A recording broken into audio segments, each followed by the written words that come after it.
si vous ne souhaitez pas être enregistré.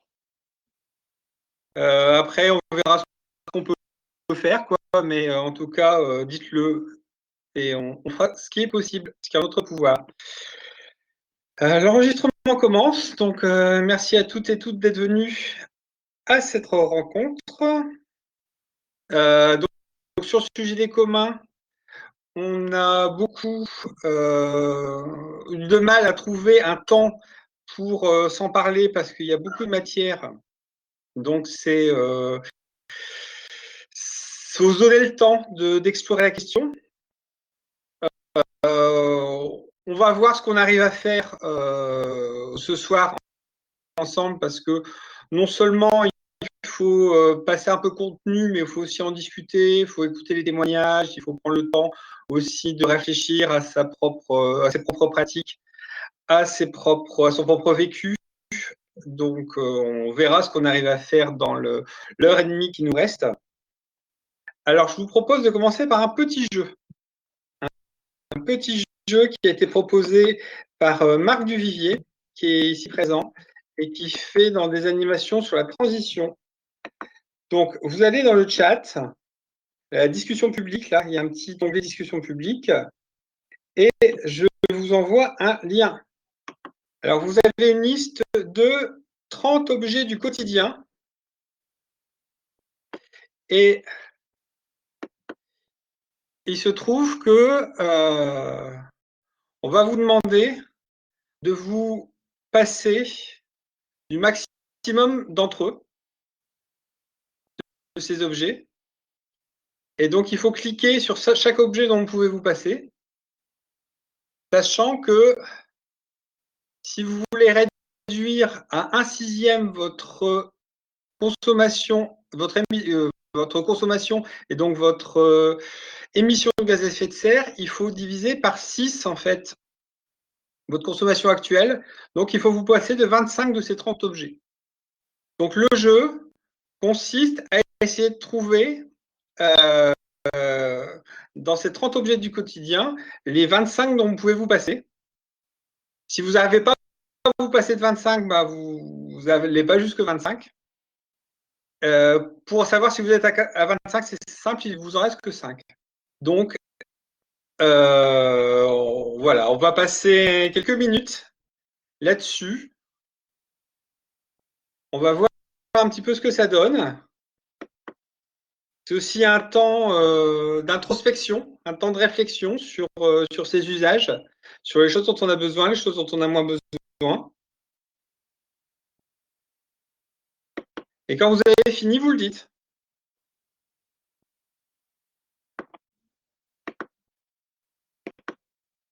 J'aurais une question. La bibliothèque, c'est avec les livres ou les livres tout seuls? C'est une bibliothèque. Avec les livres. Avec les livres. Mais si j'ai des livres tout seuls, ça compte comme bibliothèque? Marc? Oui, ça compte comme bibliothèque. Même si on enlève les pages qu'on sépare de la couverture, c'est un tout. Et la bibliothèque avec les livres. D'accord.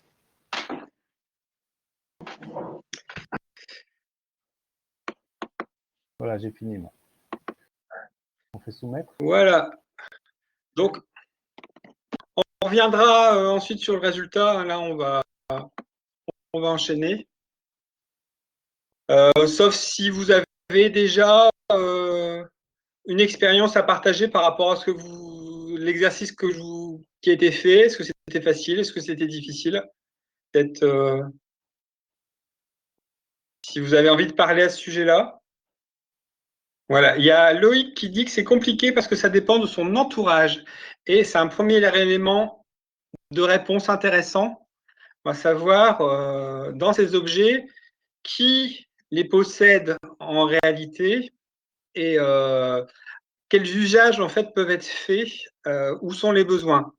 Et la question des communs est très liée à ces questions-là, à savoir c'est une approche par quelles sont les ressources. Les ressources, c'est les choses dont on a l'utilité. Quels sont les usages? Qu'est-ce qu'on fait de quelque chose qui a une utilité? Et la question des communautés aussi. Finalement, qui correspond à quelle communauté correspondent ses besoins, à quelle communauté correspondent ses usages, à quelle communauté vont correspondre les ressources. Et donc, c'est une manière de commencer à réfléchir et de rentrer dans cette question-là. Sur la question des communs, on a travaillé pour avoir une représentation, on va dire, un peu synthétique, un petit peu pédagogique de cette question-là. Donc, je vais vous passer un petit PowerPoint qu'on a réalisé avec Maya et d'autres à une époque où on faisait des choses qu'on appelait les assemblées des communs. C'est bon pour vous? Ça vient. Je ne partage pas l'écran. J'ai juste mis dans le chat. Oui, pardon, c'est bon. Pardon. Voilà, c'est clair pour tout le monde? Donc, ça n'arrivera pas à l'écran. Donc, je suis sur la deuxième diapo. Donc, c'est un univers de discussion très large et très important dans l'histoire de la philosophie, dans l'histoire du droit, dans les structures politiques. Cette question-là des communs et des biens communs et du bien commun. Fondamentalement, ce qui sort, c'est la question de savoir comment on définit la valeur, comment on définit ce qui a un intérêt et quelles sont les relations entre le monde des personnes, le monde des biens. Donc, au niveau juridique, parce que c'est la question de la propriété, en fait, qui est essentiellement derrière cette question-là. On ne va pas tout balayer de la question philosophique, juste pour dire que pour notre histoire, ce qui a été essentiel, c'est la manière dont la question des communs a été traitée par le droit romain, c'est-à-dire que dans la manière dont les Romains avaient de se représenter l'univers, il y avait un certain nombre d'objets qui existaient et qui étaient la propriété de différentes entités selon des régimes différents.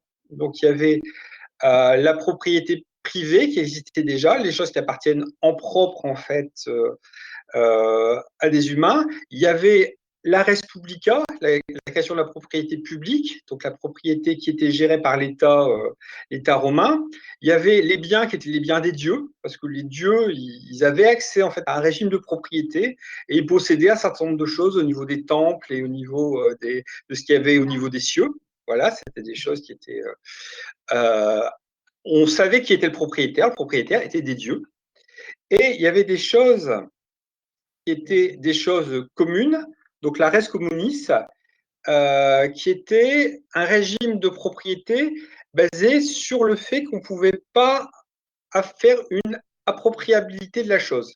Donc, très concrètement, c'était des grands espaces comme la mer, comme l'air, qui se caractérisaient par le fait qu'il n'y avait pas de propriétaire de ces choses-là. Et donc, ce qui se passait autour de ces objets-là, ça concernait tout le monde puisqu'il n'y avait pas de propriétaire. Il y avait un certain nombre d'autres choses sans propriétaire qui étaient appropriables. Par exemple, un renard, c'était un res nullius, donc c'est une catégorie de biens sans maître, mais qui peut être approprié. Là, les communs, c'était des choses qui ne pouvaient être appropriées. La définition, c'était celle-là. Je passe donc à la diapo numéro 4. Les communs, donc, se sont retrouvés à avoir une grande importance après l'époque romaine dans la société médiévale, puisque dans la société médiévale, on a eu les communs qui ont fondé le socle de la société paysanne, c'est-à-dire qu'on avait une communauté paysanne réunis qui avaient le droit de faire paître des moutons dans des champs, d'aller s'abreuver dans des rivières, d'aller glaner dans des forêts. Et toute la régulation en fait, de ces usages se faisait sur la base d'un droit coutumier qui intégrait la question des communs. Et donc, la question des communs était, à ce moment-là, la manière de subsistance la plus claire et la plus définie de ce qui faisait la communauté paysanne. Et c'était tellement important que les gens du commun, à l'époque, c'était les gens qui vivaient de ces communs. Et qu'il y avait une identification, une identité forte entre ces gens du commun et les communs qui leur permettaient de leur donner les moyens de vivre. Il y a eu une rupture légale extrêmement importante et qui a encore des conséquences majeures de nos jours, qui s'est déroulée pendant le Moyen-Âge et qui a, avec une apogée à la fin du XVIIe siècle, c'est ce qu'on a appelé le mouvement des enclosures. Le mouvement des enclosures, c'est le moment où on a fait apparaître la notion de propriété privée dans ce qui était les terres communes. C'est-à-dire qu'on a commencé à mettre des barrières dans des prairies qui étaient des prairies communes, qui sont devenues des propriétés privées et qui ont fait déplacer en fait la question de la subsistance sur des activités spécialisées avec des propriétaires définis qui vont donner ou non le droit d'accès, qui vont être en mesure de s'échanger de la propriété, qui vont être en mesure de vendre les terres elles-mêmes et de procéder à des regroupements de propriétés. Et ça s'est fait en parallèle avec un mouvement d'industrialisation qui a été qui s'est structuré et fort accéléré au cours du XVIIIe et au début du XIXe siècle, notamment avec l'arrivée des carburants fossiles, enfin de l'énergie fossile, qui a encore accéléré le processus d'industrialisation et qui a fait qu'il y a eu un grand déplacement de population qui, avant, étaient des commoneurs paysans, qui sont devenus petit à petit les prolétaires du monde industriel. Donc, il y a eu un déplacement de mode de vie, de mode de subsistance, de mode de population, et aussi un mode géographique. Et il y a eu un basculement de société à ce moment-là. Le néolibéralisme, en fait, qui est dénoncé et contre lesquels il y a des mouvements de résistance, et la continuation de ce processus d'extension de plus en plus grande de la notion de propriété privée, parce que il y a une idéologie libérale qui considère que le mouvement de l'histoire est le mouvement vers de plus en plus de propriété, de plus en plus de droits de propriété, de plus en plus de droits de propriété privés définis, accessibles et échangeables entre les êtres humains. À cela, en fait, a commencé à s'opposer un mouvement de résistance et de réinterrogation de cette histoire-là dans les années 80, notamment avec Elinor Ostrom, qui est une politiste, qui a réinterrogé cette notion au regard de l'expérience des communautés autochtones de par le monde, avec cette question simple, si finalement le mouvement de l'histoire s'est allé vers de plus en plus de propriété privée, comment est-il possible que des communs puissent arriver à vivre encore de nos jours? Comment des communs ont réussi à persister dans ce mouvement de l'histoire? Et quelles sont les règles d'usage qui permettent à ces communs de quand même exister? Alors que normalement, ils auraient dû disparaître, soit parce qu'ils étaient inefficaces, soit parce que les utilisateurs voulaient passer à de modes de propriété plus modernes. Je passe à la diapo 5. Je vais faire assez vite pour donner du temps à la discussion, mais vous pourrez regarder un peu la diapo vous-même quand vous le souhaiterez. Tout ça s'est fait dans le cadre d'une effervescence intellectuelle qui a été portée notamment par l'émergence du logiciel libre et les contestations autour de la propriété intellectuelle qui sont nées aussi dans les années 80 autour de l'apparition de licences libres qui remettait en question cette question de l'extension de la propriété privée et la question de la participation des groupes de citoyens en Italie qui souhaitaient reprendre un certain nombre de biens communs dans la Constitution italienne pour avoir une gestion participative directe par un certain nombre de groupes de citoyens en réaction justement à des logiques de privatisation, notamment privatisation de l'eau.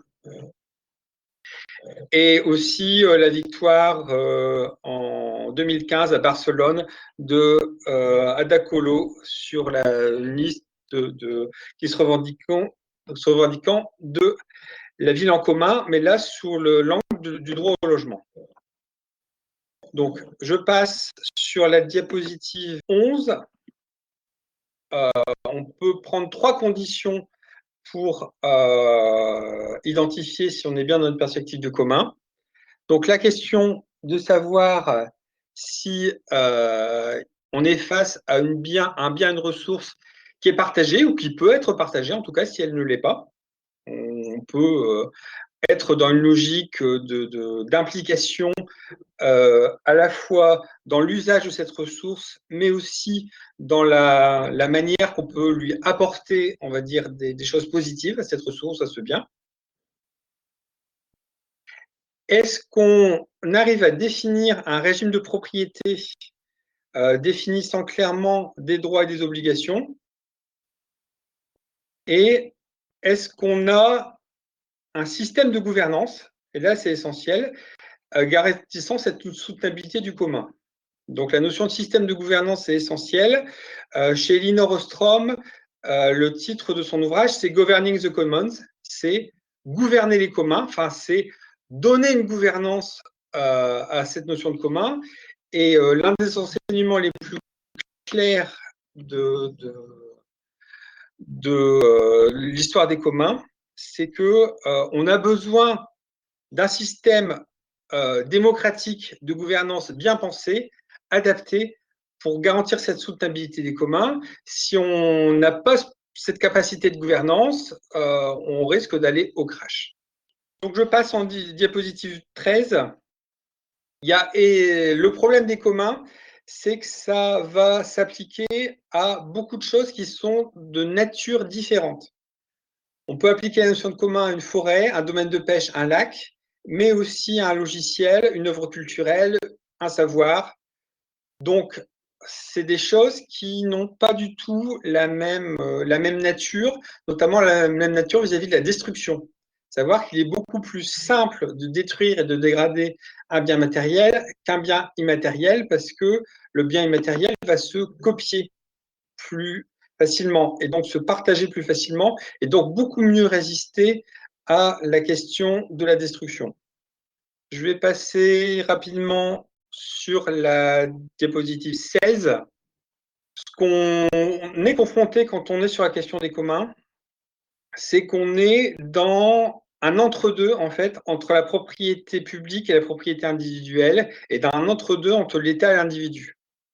Il faut comprendre que c'est un domaine qui a été intentionnellement détruit, notamment intentionnellement détruit par le Code civil, le Code Napoléon, et qui a refermé les questions de propriété autour de la propriété individuelle et de la propriété publique.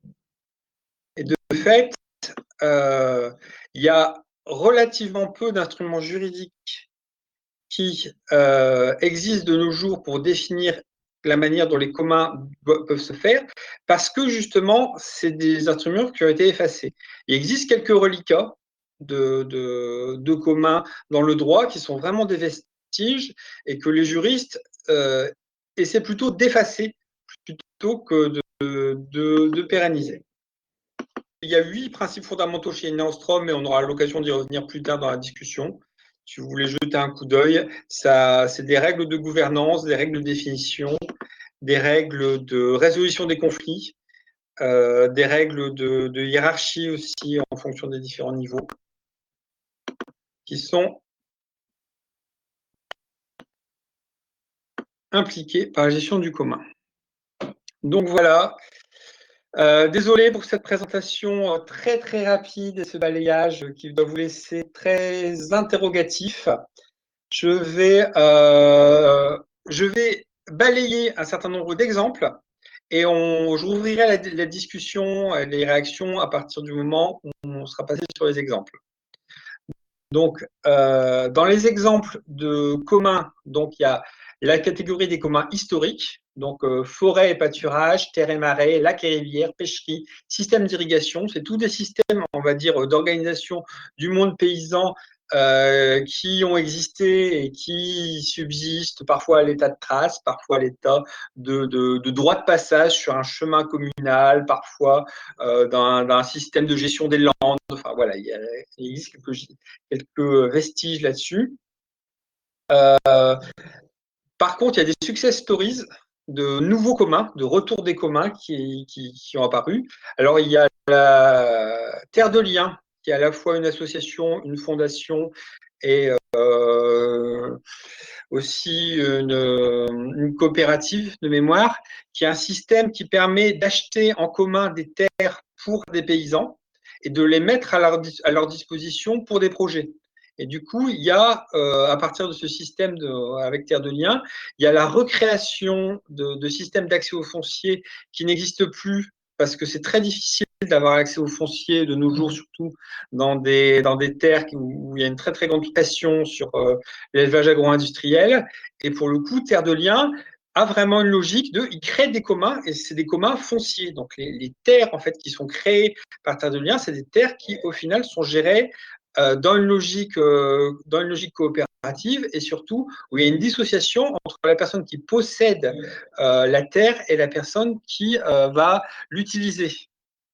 Il y a le projet aussi du Parlement de la Loire, qui est un projet autour de rassembler des acteurs pour donner en fait une identité juridique à la Loire comme espace de rencontre, espace d'existence aussi des non-humains. Donc c'est un projet en fait de faire comme ça de la Loire un gigantesque commun qui aurait sa propre représentation via un parlement.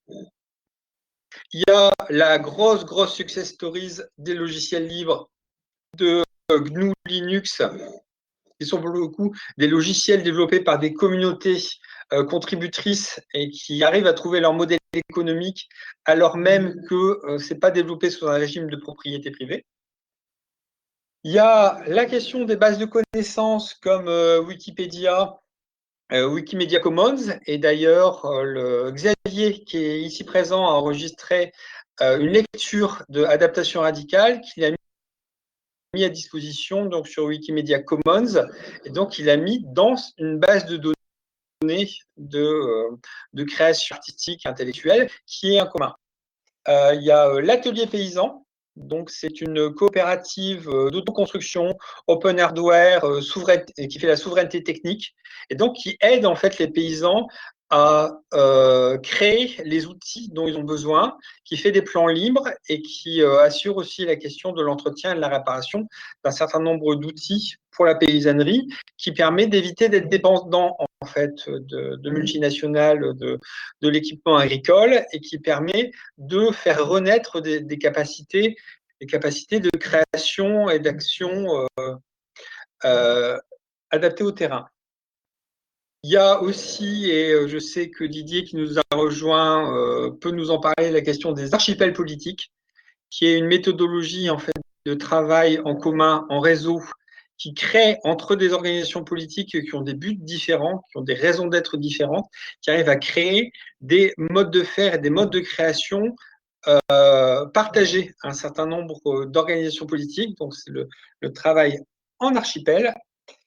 Et si on a le temps, on parlera aussi de ce que fait l'ADEME autour de la résilience des territoires, puisqu'il y a un projet participatif qui a été lancé à ce sujet-là par l'ADEME et qui vise à créer des bases de connaissances partagées et des communs partagés autour de la résilience des territoires.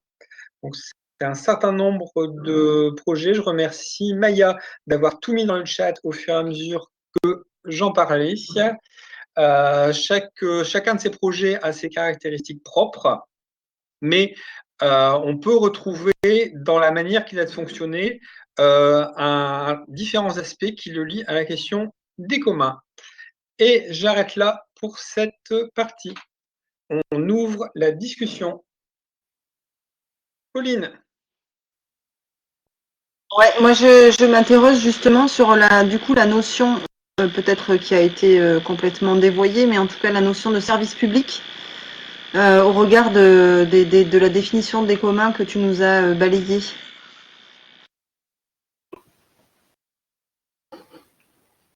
Alors, la notion de service public, justement, est née de la destruction des communs, pour le coup, puisque l'État moderne qui s'est constitué a pris pour lui la responsabilité de l'organisation de la vie commune, et l'État considère qu'il est responsable de la manière dont la société s'organise et va pouvoir, pour garantir la paix civile et garantir la justice, déployer un certain nombre de services qui ont été acquis voilà, par la manière dont l'État travaillait, c'est par la force, en fait, pour un certain nombre de cas, en estimant, via le débat politique, quels sont les besoins des populations, des territoires, et en créant le service qu'ils ont besoin. Ça a une conséquence forte, c'est que ça exclut, on va dire très largement, les citoyens eux-mêmes de la réalisation du service. C'est-à-dire que ça spécialise un certain nombre d'acteurs qui vont avoir cette spécialité de rendre le service public ou de contrôler le service public, mais ça décharge en fait les citoyens de cette question-là en donnant la responsabilité à des acteurs définis. La question n'est pas de dire qu'il faudrait plus de service public. La question, c'est de comprendre qu'à partir du moment où on commence à redemander que le service public soit participatif, qu'il intègre des contributions en fait des habitants, que ce soit via la démocratie participative ou via les X manières d'essayer de faire participer les gens à la définition du service public. Du coup, on remet en jeu la question des communs, puisque de toute façon, on remet en selle un truc qui a été délibérément effacé. Et donc, la question intéressante qui se pose à ce moment-là, c'est quelle est la place des communs dans le service public, comment les services publics peuvent utiliser des communs, comment ils peuvent produire des communs, comment ils peuvent faire des communs à l'intérieur du service public. Et avec Maya et d'autres, on travaille à des notions comme les partenariats publics communs, notamment, qui sont des réflexions sur comment, via l'intérêt général, mieux mailler les responsabilités spécifiques du service public et de la zone commune où les citoyens peuvent participer. Daniel.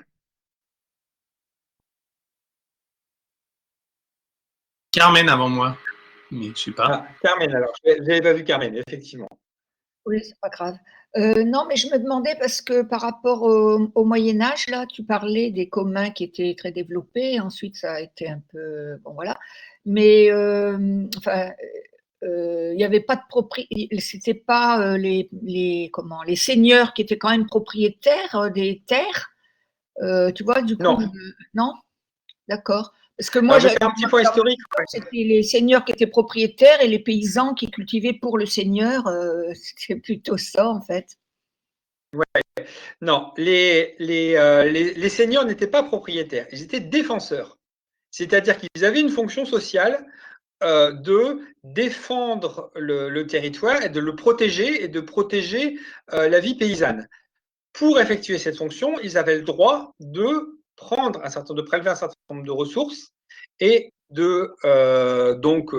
d'avoir accès à des formes de taxes ou d'impôts pour ça. Mais les paysans médiévaux étaient des paysans libres. Ils pouvaient en fait se déplacer, changer de communauté. Ils n'étaient pas liés en fait à cette terre. Et ils n'étaient pas liés non plus aux seigneurs qui n'étaient là que pour protéger, on va dire, l'ordre social. Alors, je ne dis pas que c'était un régime idéal, mais en tout cas, c'était le régime qui existait à l'époque.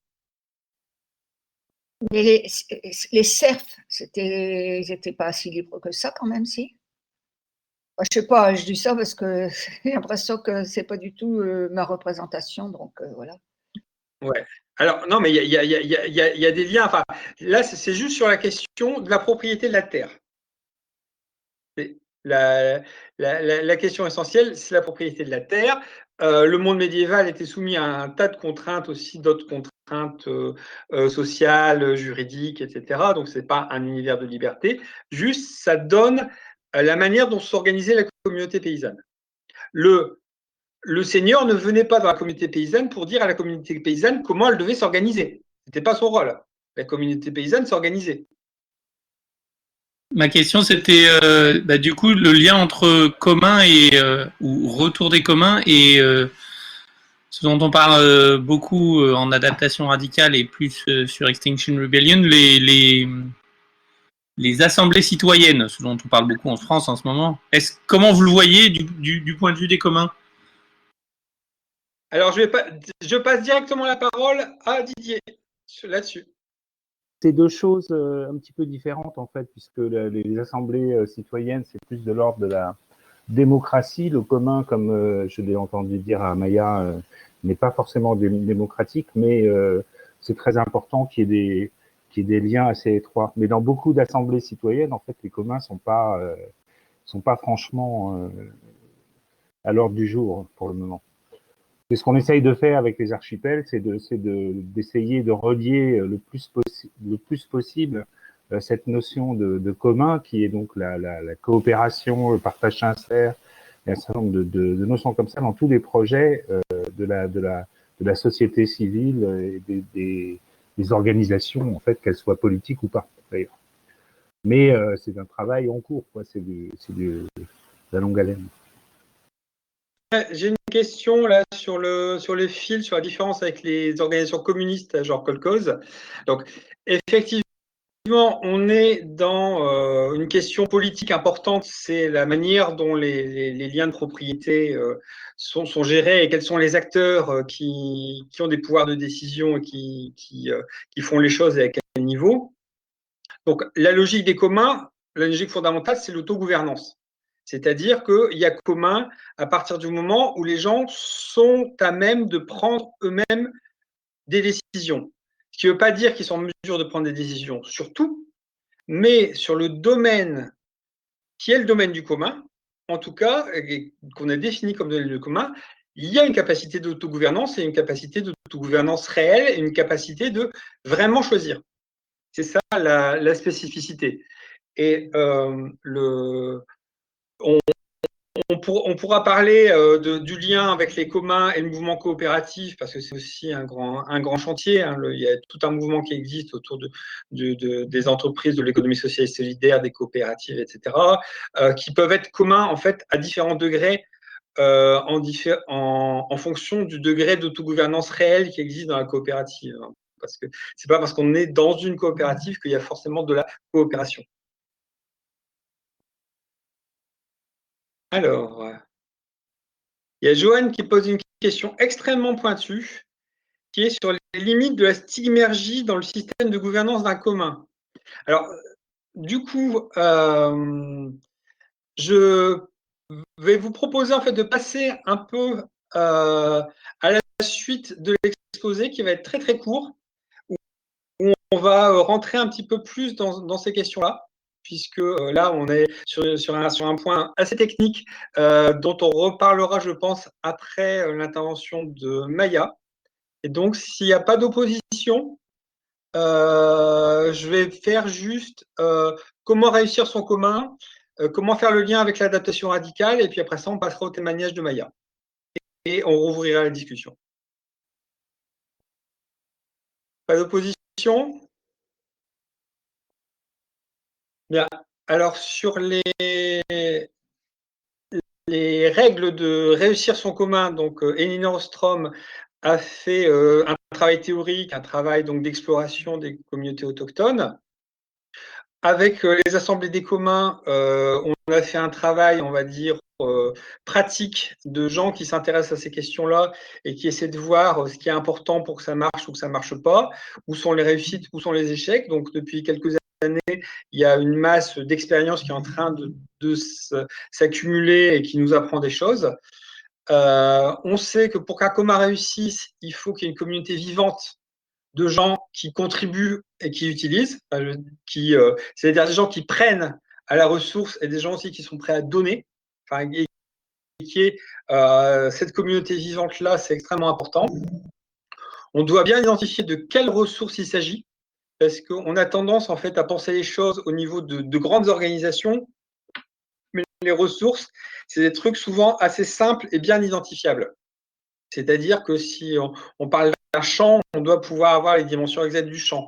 Si on a la raison d'être de quelque chose, il faut qu'on puisse énoncer assez simplement quelle est la raison d'être de cette chose et quelle est cette chose qui va nous unir, qui va avoir la valeur pour nous et laquelle on va pouvoir contribuer. Ça peut être un lieu. On définit que finalement, notre commun, c'est un lieu. Et là, on peut rentrer dans une logique de tiers-lieu et on a défini que c'était ça.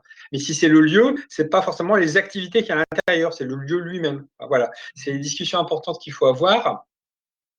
Il faut avoir une capacité à décider vraiment et faire appliquer les décisions. C'est la capacité d'autogouvernance. C'est ça qui est essentiel. C'est-à-dire que si on décide des choses et que ce n'est pas appliqué, on n'est pas dans l'autogouvernance. Donc, on doit pouvoir avoir cette sphère d'autogouvernance qui est existante. On doit avoir une vue globale de tout ce qui se passe. Aussi, c'est important qu'il n'y ait pas d'informations cachées. S'il y a une zone, on va dire, qui est cachée, ça va poser un problème pour le commun parce que justement, cette zone n'est plus accessible à tout le monde. Et donc, il y a un problème de partage et un problème de contribution qui va se manifester. Ce qui est la grande différence, notamment avec les notions de vie, la propriété privée. La propriété privée permet la vie privée. Et donc, quand on est une vie privée, c'est une vie qu'on peut cacher. Et donc, il faut avoir en tête que dans le domaine du commun, par contre, on ne peut pas avoir ce privilège qui est réservé à la propriété privée et on doit être dans le partage de l'information. Il faut une culture de la documentation. C'est extrêmement important, c'est lié avec ce qui est avant, c'est qu'il ne faut pas que l'information se perde. Donc, il faut que l'information soit enregistrée et que l'information soit enregistrée et diffusée. Donc, c'est une culture de la documentation, une culture de comment on retrace ce qui se passe. Et quand on parlera peut-être un peu de la stigmergie plus tard, c'est aussi un élément extrêmement important pour ça. Il faut la compostabilité. Donc, la compostabilité, c'est ce qui se passe quand le projet est mort ou quand la communauté est dispersée. Et voilà, on a vécu une belle aventure ensemble pendant 5 ans, mais les gens se sont éparpillés. Ils ont quitté le lieu qu'on animait ensemble. Qu'est-ce qui reste du lieu une fois que les gens sont partis? Le logiciel est abandonné. Que reste-t-il? Il n'y a plus personne qui fait vivre cet espace culturel. Que va-t-il en rester de cette histoire? Que va-t-il en rester? Et c'est la compostabilité des projets qui est une manière aussi de concevoir les communs pour qu'en plus ils puissent être repris et réutilisés par d'autres sur d'autres projets, sur d'autres logiques. Et aussi éviter d'être repris par le privé ou repris par le public et que ça reste aussi dans le domaine commun. Et le commoning, enfin, c'est une expérience sociale. Enfin, faire des communs, faire vivre des communs, c'est une expérience qui nous transforme notre être. On devient autre, en fait, on avance et on réévalue ses relations avec son entourage, avec la vie, la société, par le commoning, parce que c'est une expérience sociale qui a sa spécificité. Donc, c'est quelques règles, on va dire, à garder en tête pour avoir des communs qui aient du sens dans le contexte actuel. Alors, tous les gens qui travaillent, on va dire, sur la question des communs, souvent, c'est des gens qui sont proches des travaux sur la soutenabilité, la sustainability, donc ce qu'on appelle développement durable en France, et donc qui est quelque chose de beaucoup plus exigeant, on va dire, que ce qui est souvent présenté comme développement durable.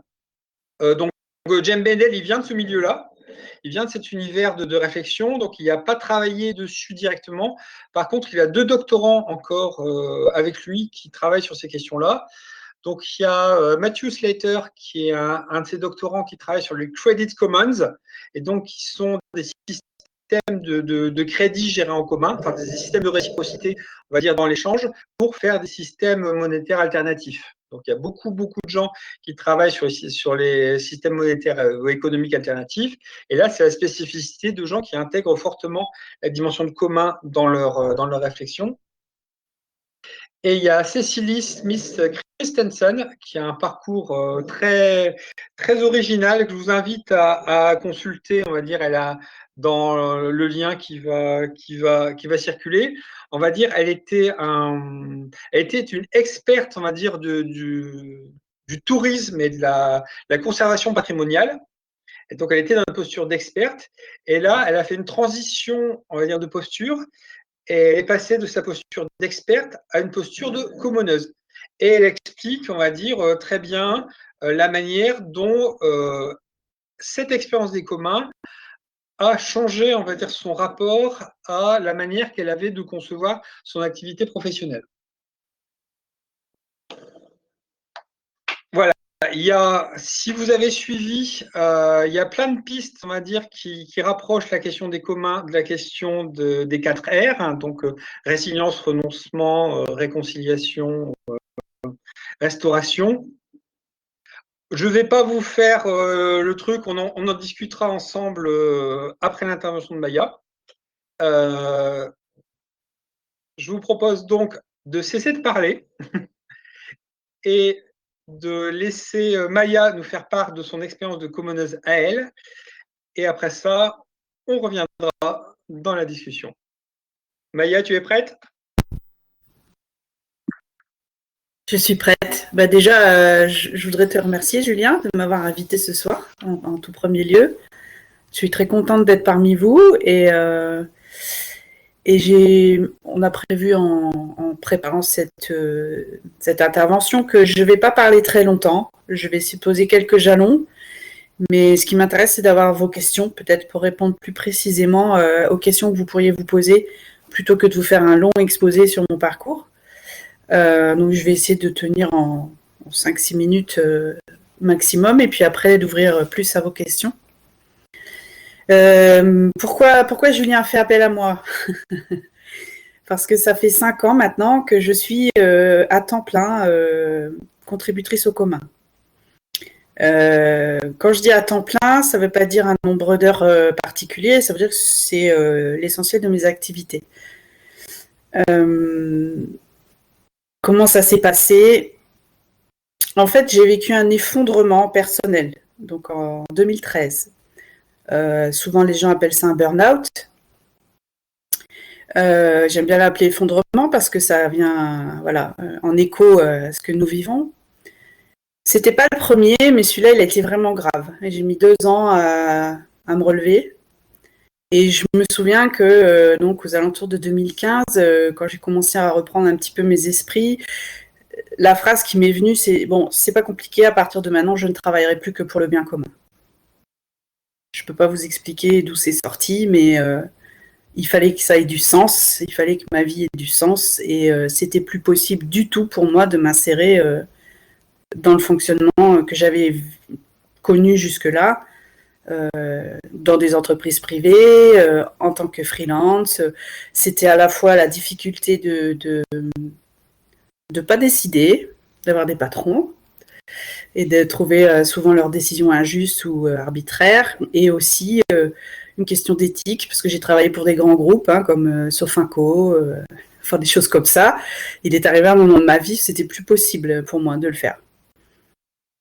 Et une fois que j'ai eu posé ça, j'étais pas encore super en forme en 2015, mais j'ai commencé à, justement, pour essayer de retrouver un petit peu d'énergie, j'ai fait un annuaire dont il reste une trace en ligne, qui était un petit peu ma thérapie personnelle pour voir qu'il y avait plein d'initiatives positives qui se déployaient autour de nous, mais comme on n'en entend jamais parler dans les journaux, c'était pas si évident que ça en fait. Et du coup, j'ai eu ce besoin de faire cet annuaire pour me remonter le moral, et ça a marché, parce qu'en fait, il y a énormément de choses. Et parmi toutes ces choses, il y en a une qui m'a interpellée, c'est la question des communs. Et donc, ma première initiative, ma première contribution, c'était sur un wiki, parce que j'ai un parcours plutôt dans l'informatique. Et c'était assez émouvant pour moi, parce que j'ai tapé à la porte, j'ai dit, voilà, j'ai sur votre wiki, là, il y a des trucs qu'on pourrait améliorer, je trouve. Et on m'a dit, bah oui, pas de problème, vas-y. Et on se rend pas compte, mais pour moi, c'était vraiment, vraiment quelque chose de radical, dans la mesure où on m'a pas demandé ni qui j'étais, ni mes diplômes, mes compétences, etc. C'est moi qui avais auto-estimé ma capacité à le faire et qui avait proposé ma contribution. Déjà, ça, c'est beaucoup. Et la deuxième chose, c'est qu'on m'a ouvert la porte avec un grand sourire et qu'il y a eu donc une espèce de gratitude réciproque, en fait. Moi, j'étais heureuse de contribuer et le commun était heureux de recevoir ma contribution. Donc, bien avant toutes les questions de propriété ou d'économie, pour moi, en tout cas, dans mon parcours, ça a été ce changement de relation au travail qui a été fondamental, quoi.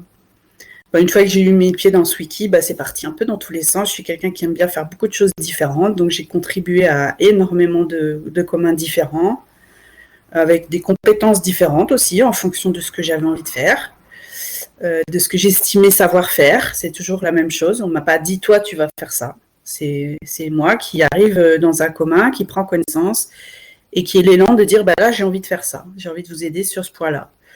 Donc, je vais pas, voilà, j'ai fait énormément de choses. Je ne vais pas vous faire la liste maintenant.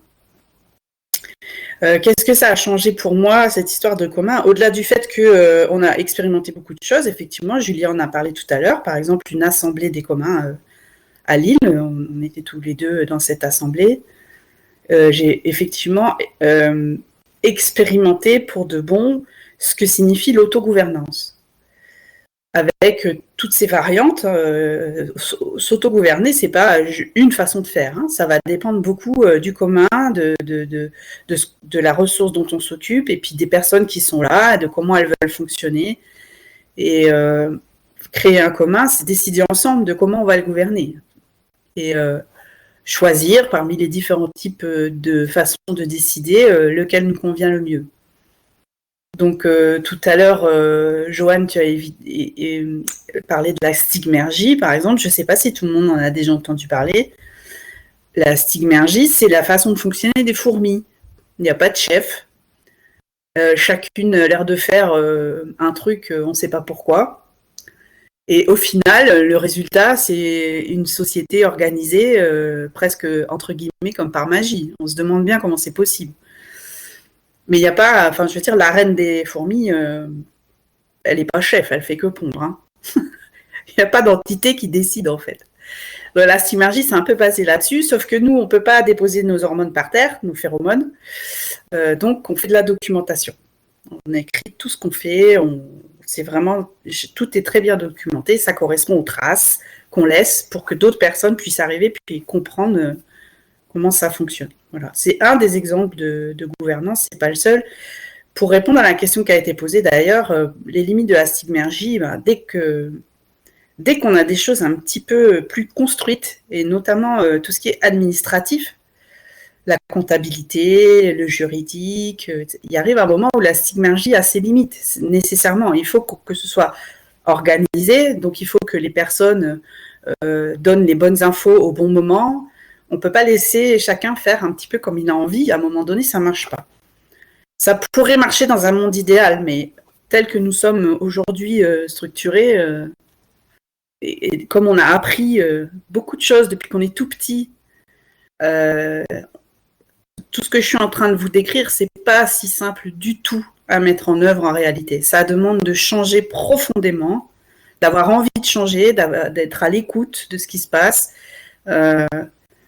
Dans l'article que Julien vous a envoyé, pareil, je ne vais pas tout déployer, mais je décris ces moments où j'arrive dans un commun et où j'ai envie de tout structurer parce que c'est pas possible ce bordel. C'est angoissant. Voilà, il y a vraiment des choses auxquelles il faut s'habituer et se convaincre au fil du temps que ça marche aussi, mais c'est pas pareil. Voilà.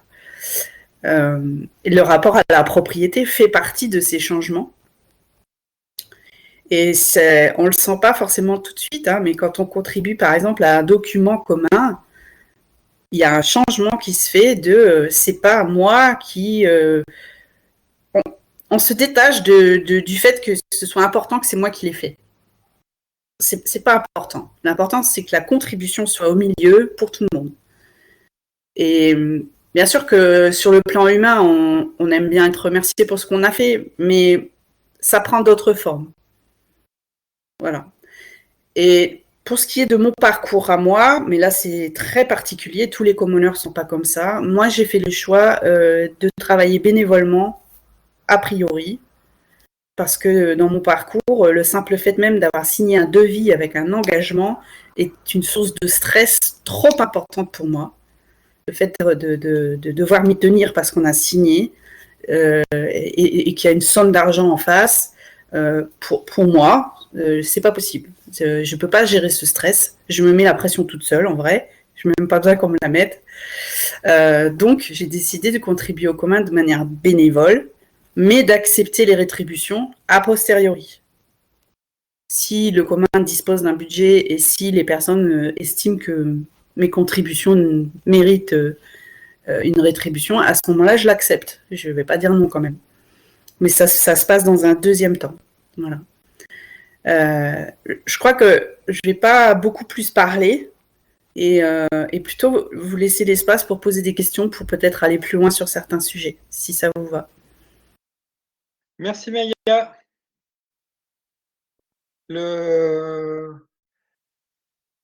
Sur ce sujet difficile et compliqué qu'est la question des communs, je pense que c'est bien d'avoir des témoignages d'expérience et des témoignages de choses qui marchent, de choses qui ne marchent pas. Donc, voilà, Maya est là pour répondre à vos questions et plus généralement, il y a des gens qui ont expérimenté ici différents communs et on va pouvoir discuter un peu plus de ces choses-là en allant un peu plus dans le détail maintenant. Donc, je vois qu'il y a des demandes de prise de parole. Je pense que c'est Didier le premier. Xavier ne voulait pas prendre la parole, c'était juste applaudir, je crois. Si j'ai bien compris. Oui, j'ai gagné, je suis le premier. Didier. Merci Maya pour cet exposé. Moi, tu m'as fait découvrir la stigmergie dans ton article superbe. On a expérimenté ça dans une expérience qu'on a fait avec Ma Voix, qui était donc une expérience pour les de commun, de mise en commun un peu comme ça, et de travail sur les législatives de 2017. Et en fait, tout était basé sur la stigmergie. Donc la trace, le fork, etc., tout ça, on a documenté tout ça et c'est assez génial. Et les archipels dont je parlais tout à l'heure, donc l'idée étant qu'on a des identités racines et des identités relations et que donc on met en commun toute la spécificité de nos racines, de nos croyances, de nos compétences, etc.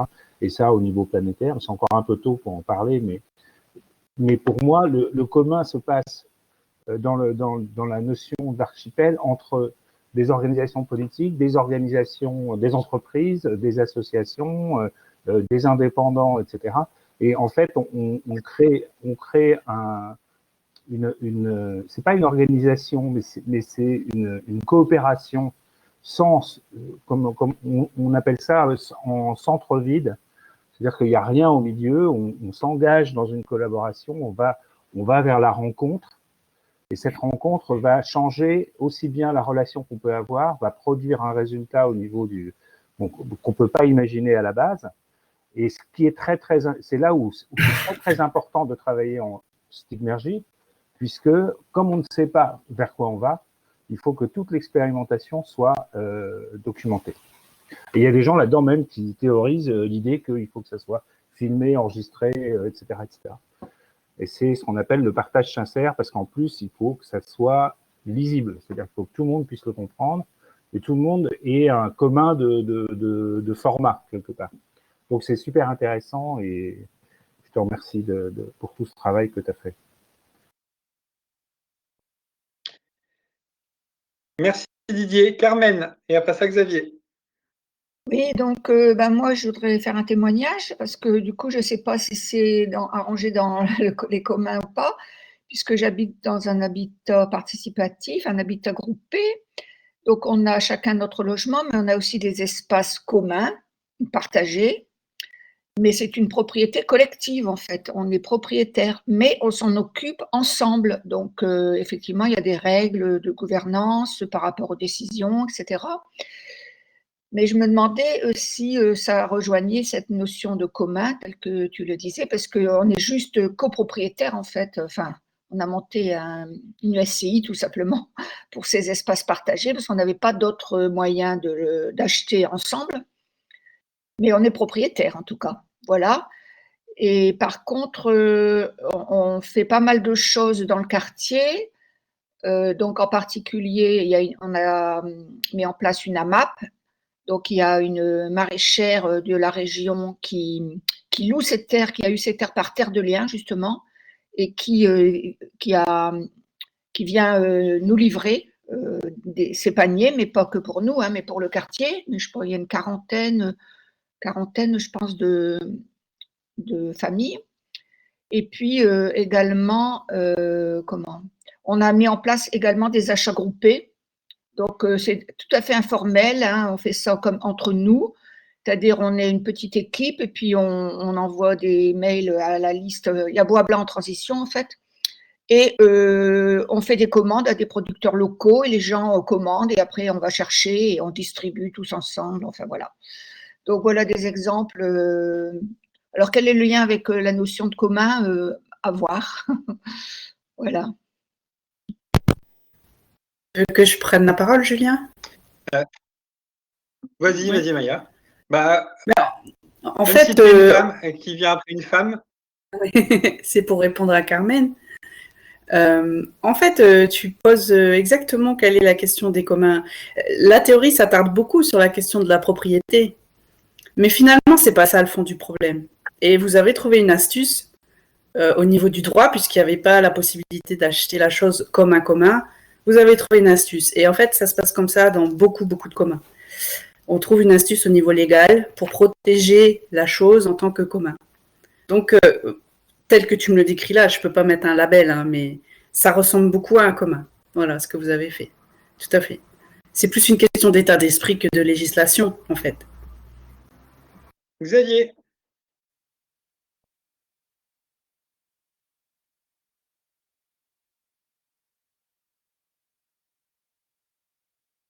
Oui, merci.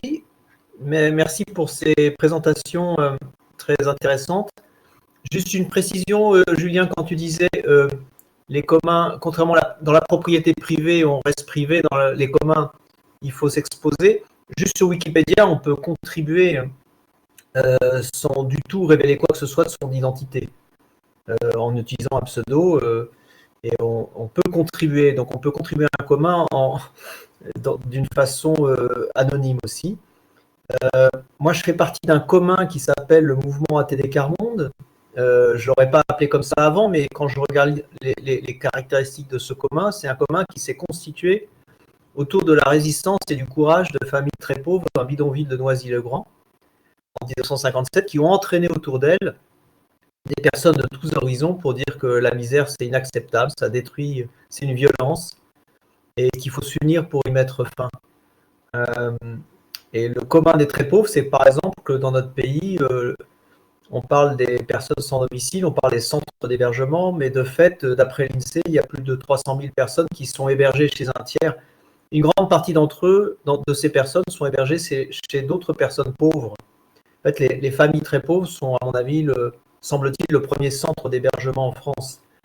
Et constituent comme ça un commun, c'est-à-dire une capacité de résister quand l'adversité vous frappe. Et je termine en disant que j'ai lu ce matin avec enthousiasme un article d'un monsieur James au Canada et qui a publié un article dans la revue qu'il dirige sur le management des musées et qui décrit les musées comme un commun assez génial qui est inscrit dans une communauté, qui qui a un rôle reconnu dans l'éducation et l'accès du public à l'information, et qui développe l'idée que les musées devraient être le premier lieu qui s'approprie la situation de catastrophe écologique globale dans laquelle nous sommes. Et il fait un résumé formidable des présentations que fait Jem Bendel. Et je suis curieux de voir comment, dans le milieu des musées, ce qu'il a fait là va avoir un retentissement. Malheureusement, l'article est en anglais, mais j'ai fait une traduction automatique que je n'ai pas eu le temps de réviser, mais je mets déjà le lien de l'article dans le commun qui est notre conversation. J'ai fini. Je vais en profiter pour rebondir sur ton intervention, Xavier. Alors, effectivement, dans le milieu des musées, dans le milieu des documentalistes, il y a des grosses poussées en fait sur les communs, notamment au regard de la culture libre et du fait que, au final, la mission d'intérêt général, c'est de mettre à disposition du public un patrimoine. Et c'est pas de considérer que le patrimoine public soit la propriété de l'État. Donc c'est une question de posture qui interroge pas mal de gens qui sont dans des logiques de conservation et qui fait que les communs sont un outil intéressant pour penser le rapport avec le public. Juste une précision par rapport à Wikipédia et la question de l'anonymat, la vie privée. En fait, on a une vie publique à partir du moment où on contribue à Wikipédia, qui est sur le fait qu'on peut avoir un pseudonyme. Et en fait, le pseudonyme qu'on adopte quand on s'inscrit sur la plateforme devient notre identité publique, qui est notre identité d'intervenant sur Wikipédia. On peut avoir par ailleurs une vie privée qu'on ne dévoile pas, tout à fait, c'est exact, mais notre vie, on va dire, d'individu wikipédien est mise en partage à partir du moment où on commence à contribuer. Et voilà, Maya nous dit que Maya Dereva, c'est son pseudonyme, en fait, et c'est le pseudonyme avec lequel elle participe au mouvement des communs. Donc, sur ces questions de rapport caché, ouvert, privé, public, il y a des ajustements, en fait, il y a des lignes de partage dont il faut comprendre où elles passent exactement, et c'est important de comprendre où elles passent. Alors, il est 20h06 et on a pris de l'avance en fait sur le programme parce qu'on avait peur que vous ne puissiez pas vous exprimer. Donc, vous avez encore largement le temps pour vous exprimer et pour contribuer à votre tour. Carmen. Oui, donc je voudrais revenir par rapport à ce que on est passé assez vite tout à l'heure, tu as fait ton exposé, mais je n'ai pas eu le temps de bien tout suivre éventuellement. Par rapport à des biens comme l'eau, enfin, tu vois, les grands trucs, l'énergie, enfin, bon, des choses comme ça, qui ne devraient pas être appropriées par des intérêts privés. Comment, parce que du coup, enfin l'idée, ou même le système de banque, enfin tout ça. Donc l'idée jusqu'à présent, c'était de nationaliser ça, c'est-à-dire que c'est l'État qui devient propriétaire. Est-ce que ça a été réfléchi que ça serait un bien commun, mais comment dans ce cas-là, ça pourrait être organisé? Enfin voilà, du coup, c'est un peu abstrait pour moi.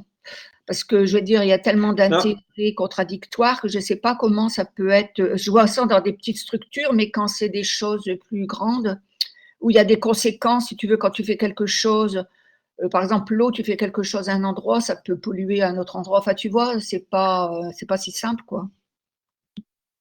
Oui, tout à fait. Non, alors, j'ai noté Cédric, Pauline, Geneviève. Pour la suite. Juste la réponse globale qu'on a, c'est la question donc des partenariats publics communs et le fait qu'on souhaite que l'État se mette dans un rôle de protecteur des communs. C'est-à-dire que de toute façon, pour lutter contre l'accaparement privé, il n'y a que la puissance de l'État qui est en mesure d'intervenir. Mais ce qu'on ne veut pas, c'est que la puissance de l'État soit aussi un accaparement qui dépossède les citoyens de leur pouvoir d'agir. Donc c'est pour ça qu'il y a un certain nombre d'élus qui sont engagés sur ces questions, notamment au niveau de la question de l'eau et la gestion des réseaux d'eau. Ce qui est intéressant, c'est de voir que l'eau a des usages privés, on va dire. On utilise l'eau pour un certain nombre de choses, pour un certain nombre d'activités, qui peuvent être des activités d'hygiène, de cuisine, de loisirs, et que gérer sa consommation d'eau à partir du moment où c'est une gestion qui est sous l'angle d'un commun, ça demande un dispositif exigeant, on va dire, pour réfléchir sur ses consommations et adapter les consommations à la production. Alors j'en ai discuté avec Anne-Sophie Olmos, qui est une commoneuse et qui est en charge de la question de l'eau à Grenoble et qui essaie de porter justement ces choses-là. Alors elle a un souci, c'est qu'en fait, à Grenoble, l'eau est de très bonne qualité. Et comme vraiment l'eau, elle est de très bonne qualité, finalement, il y a assez peu de problèmes à partir du moment où la gestion a été reprise par la municipalité. Finalement, tout le monde est content et c'est dur d'impliquer les gens quand il n'y a pas de problème. Et c'est peut-être un peu plus simple d'impliquer les gens quand il y a un problème sur lequel ils peuvent se mobiliser. On va être confronté aussi à cette question-là en hiver sur la question de l'électricité, parce qu'on a un réseau électrique qui va connaître, on va dire, en France, en tout cas, des périodes où il va y avoir des coupures. Et donc, on doit devoir passer dans notre esprit une logique un peu différente, de dire que l'électricité, au lieu d'être simplement un service qui nous est dû, un service commercial, on va se dire, ah oui, mais en fait, plus je consomme, plus je risque de contribuer à une coupure généralisée sur le réseau. Du coup, on arrive à une dimension de commun qui est encore un peu balbutiante, mais qui est intéressante, on va dire, dans le rapport entre production et consommation. Et moi, je travaille notamment sur une question qui s'appelle les communautés d'énergie. C'est un concept, on va dire, qui est un concept européen qui est en train d'arriver en France, où en fait, on va avoir des réseaux de producteurs et de consommateurs d'énergie sur des échelles plus locales, qui vont devoir se parler, qui vont devoir définir ensemble des règles de gestion pour arriver à avoir, on va dire, de l'électricité moins chère, mais avec des logiques de production différentes. J'ai fini, je pourrais parler encore des heures, mais chacun à son tour. Cédric.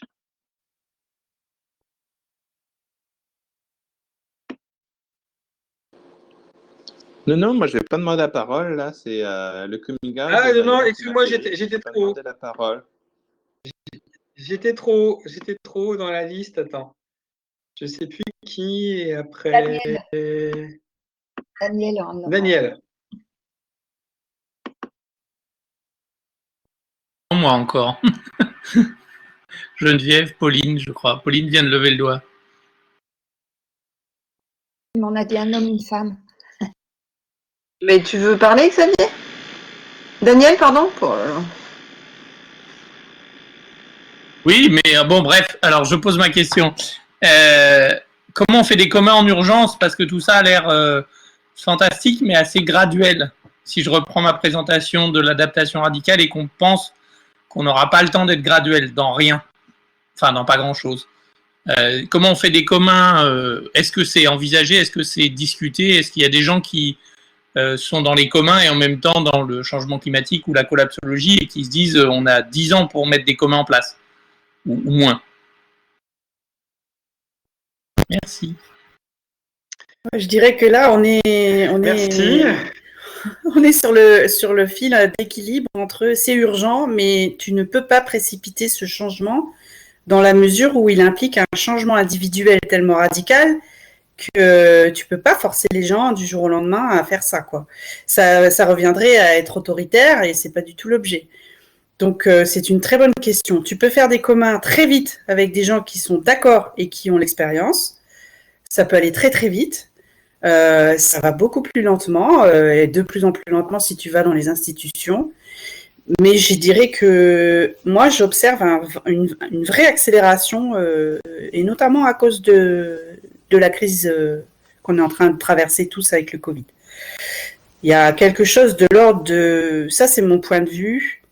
Quand tu n'as plus le choix, C'est ça qui émerge. C'est-à-dire que dans n'importe quel organisme vivant, il y a la coopération et il y a son contraire. J'ai même plus le mot tellement ça me dépasse. Quand on se tape, quoi. Dans n'importe quel organisme vivant, ça existe. Et dès qu'un organisme vivant se retrouve en situation de pénurie, il sait mettre en place des fonctionnements coopératifs. Et l'être humain, il a ça en lui, comme n'importe quel être vivant. Donc, ça peut paraître impossible, et pourtant, vous l'avez tous vu dans vos villes au moment du premier confinement, spontanément, il y a des tas de choses qui commencent à se faire en coopération sans que personne n'en ait donné l'ordre. Ça peut même être un peu déstabilisant pour les gens qui sont aux affaires. Quand ici, par exemple, chez moi, des personnes se sont mises spontanément à utiliser toutes leurs imprimantes 3D pour faire des masques pour l'hôpital qui n'en avait pas, le maire était ahuri. Ça, c'est pas ISO 9001, mais on lui a pas demandé son avis et les masques sont allés à l'hôpital. Hein. À un moment donné, quand ça doit se faire, ça se fait. Donc, j'ai envie de te répondre, ça va se faire, parce qu'il n'y aura pas le choix. Mais c'est mon point de vue. Alors, il n'y a plus de femmes inscrites, si je ne me trompe pas. Il y a Loïc et Desfontaines qui veulent parler. Qui devait parler avant moi. Il y a Pauline qui a demandé la parole. Vous m'entendez? Pauline, alors. Pauline. C'est mon tour? Ok, merci. Pauline, vas-y. Je voulais savoir si vous qui êtes déjà bien impliqué dans tout ce réseau autour des communs, vous pourriez nous dire, même si moi j'ai déjà un peu quelques réponses, par quelle porte on rentre concrètement et peut-être même en région. Pour ma part, j'ai déjà franchi la porte du tiers-lieu et de la coopérative tiers-lieu en Nouvelle-Aquitaine, donc ça peut être une porte, hein, tout ce qui est autour de la coopérative tiers-lieu, des Fab Labs, etc. Mais est-ce que vous avez des pistes à suivre pour les gens qui sont là, où ils voudraient aller dans des communautés autour des communs?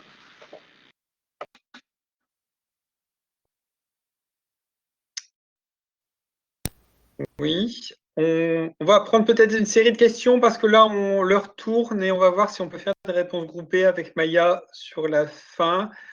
Il y a Desfontaines.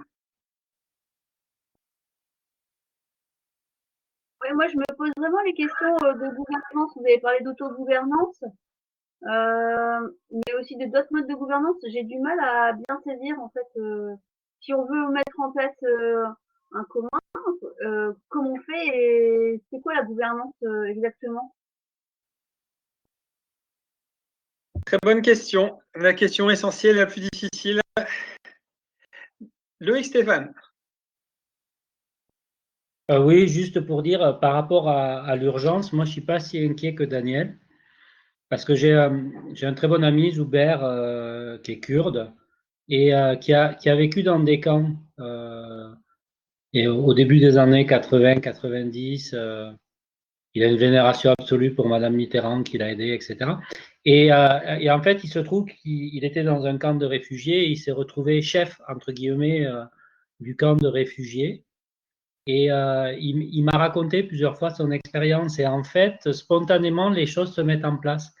Et ce qui est très intéressant, c'est que les gens arrivent très rapidement à discriminer les projets, ce qui relève du commun, ce qui relève d'une adocratie, ce qui relève d'une auto-organisation. Et ils arrivent à créer assez rapidement des modes hybrides de gouvernance et qui s'adaptent assez rapidement aux différents problèmes. Ils avaient les problèmes des tentes à régler, le problème de l'eau, le problème des rations, le problème des accès médicaux. Et finalement, ça s'est fait. Et ça rejoint un peu l'expérience de l'urgence en région. Je crois que spontanément, les gens, ils s'entraident. Rebecca Solnit, elle ne dit que ça dans ses bouquins, hein, dans Up in the Dark et Built to Paradise in the Hell.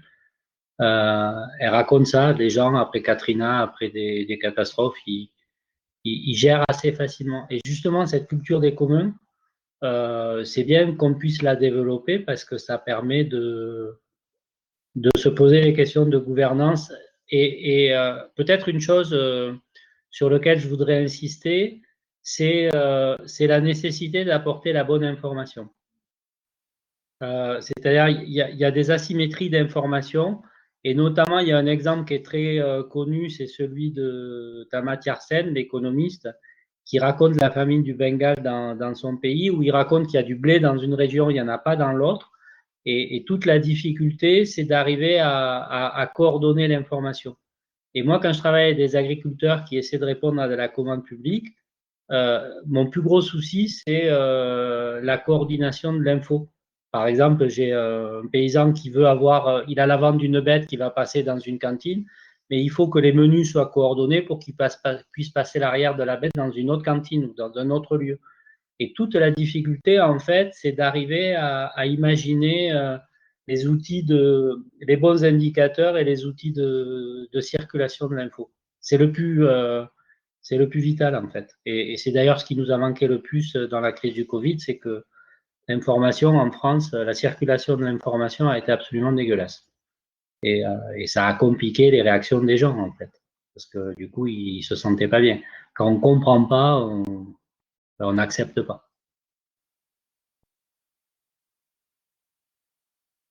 Merci. On va essayer d'apporter des réponses, en tout cas des éléments de réponse pour les questions qui ont été posées un petit peu avant. Sur la question de gouvernance, autogouvernance, je vais essayer d'expliquer pour être un peu plus clair. C'est des notions qu'on évoque souvent, mais qui ne sont pas forcément très, très évidentes pour les gens qui ne pratiquent pas ça. Autogouvernance, ça veut dire qu'on peut vraiment décider les choses qu'on décide. Enfin, c'est pas évident, mais par exemple, pendant la crise du Covid, il y a des maires qui ont pris des arrêtés pour que des commerces restent ouverts. Mais en fait, ils n'avaient absolument pas le droit de prendre ces arrêtés.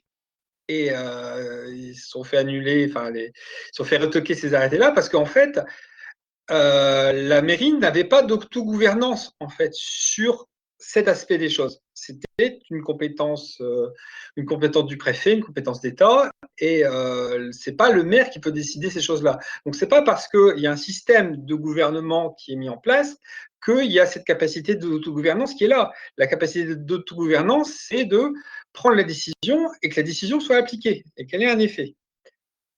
Sur la notion de gouvernance, c'est pas la même notion que de démocratie.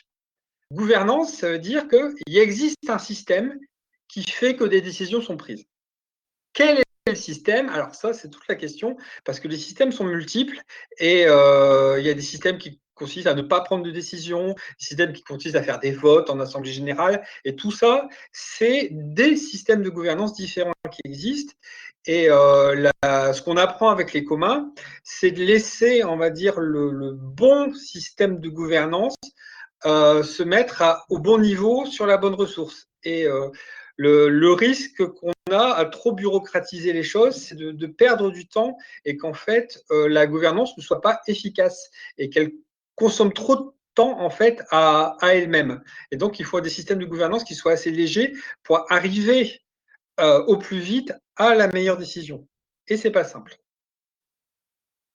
Maya?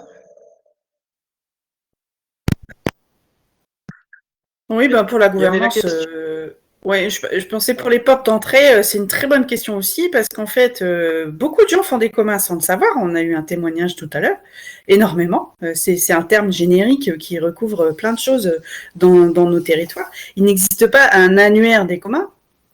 Ce serait quasiment impossible à faire parce qu'il y en a tellement sur tous les territoires qu'il faudrait que chacun se prenne en charge sur sa zone géographique pour les cartographier. On peut aller jeter un coup d'œil dans Transiscope. Ça ne se définit pas comme des communs, mais c'est toutes les alternatives, on va dire. Donc là, ça peut être une bonne porte d'entrée géographique. Transiscope, c'est une plateforme qui fait annuaire. Voilà. Je retrouverai le lien. Ensuite, ça c'est pour les entrées géographiques. Ensuite, sur la notion même de commun, sur les gens qui réfléchissent à tout ça, il y a un réseau des communs, mais qui pareil n'est pas formalisé aujourd'hui et qui freine à se formaliser pour les questions qu'on a dit tout à l'heure. Si on s'institutionnalise, on perd en liberté. Donc c'est des vraies questions qui se posent tous les jours. Ça ne veut pas dire qu'on ne va pas le faire. Il y aura peut-être bientôt une fabrique des communs nationale, mais elle n'existe pas. Mais tu peux trouver des portes d'entrée à partir de lescommuns.org, suivre des... Enfin voilà, il y a un certain nombre de choses possibles pour rentrer dans ce réseau par contre. Qui est à la fois des praticiens et à la fois des chercheurs qui parfois théorisent les communs depuis des années sans les avoir jamais pratiqués. Ça existe aussi. Donc voilà, il y a ces deux niveaux d'entrée, mais c'est pas du tout je peux pas apporter une réponse simple.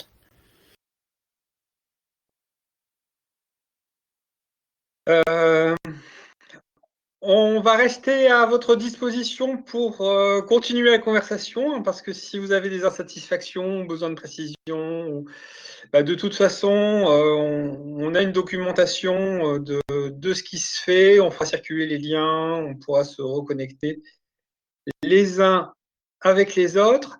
Pauline, est-ce que tu seras d'accord pour animer le tour de fin? Je suis d'accord.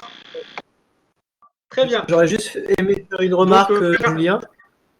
Vas-y.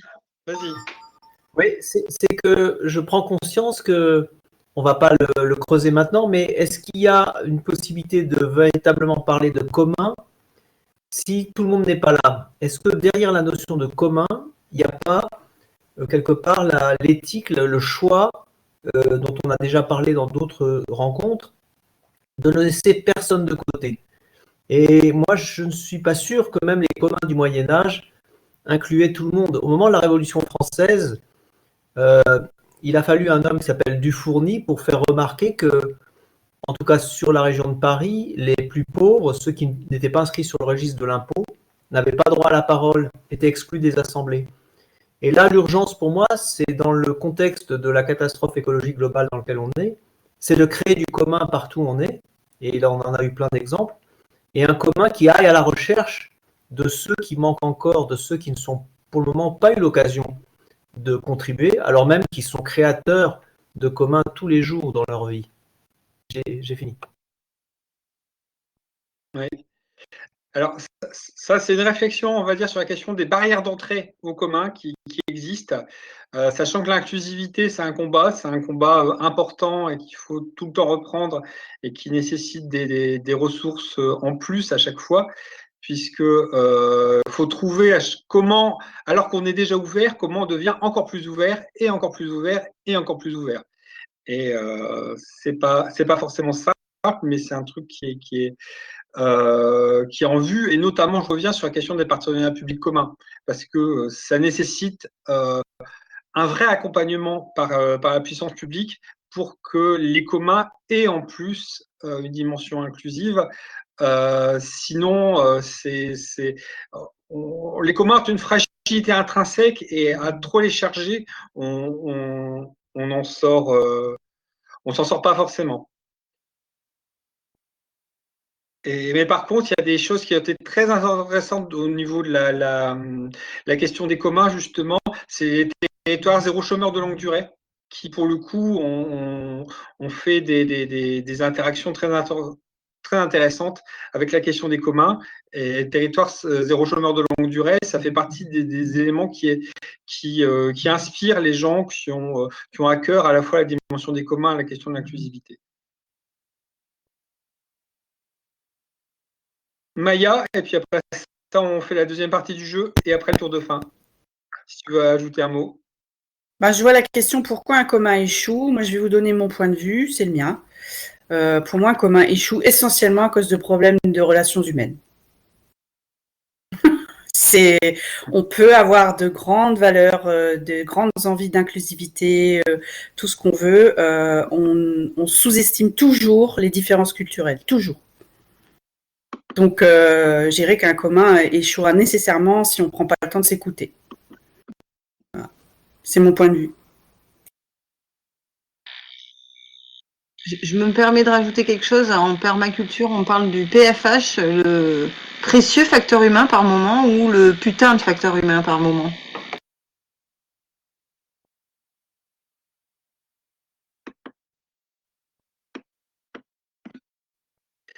Alors, on va faire la deuxième partie du jeu, là. On va la faire rapidement pour pas trop vous tenir. sauf si vous avez envie d'en discuter. Il y a un petit formulaire qui est arrivé dans le chat. Alors, c'est la même liste d'objets que tout à l'heure, mais cette fois-ci, vous allez devoir répondre en se demandant cet objet-là, est-ce que vous êtes prêt à le partager?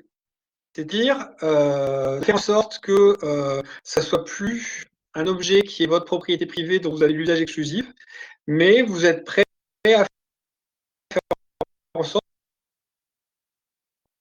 que cet objet-là, vous y ayez accès à un système où d'autres personnes ont aussi accès et il faudra gérer un peu avec eux la manière dont l'usage et l'accès pourront se faire. Donc normalement, vous avez le formulaire, 30 objets du quotidien à partager. Je suis prêt à partager un certain nombre d'objets. Donc je vais vous proposer de remplir le questionnaire en vous posant un peu la question de savoir si vous êtes vraiment prêt à le partager ou non, et de l'envoyer. Et quand vous avez terminé de le remplir, vous l'indiquez dans le chat en disant vous avez fini.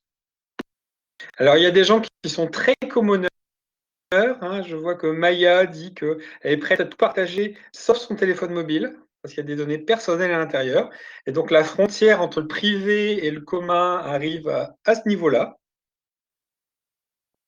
Et pour d'autres personnes, la frontière peut passer à d'autres niveaux.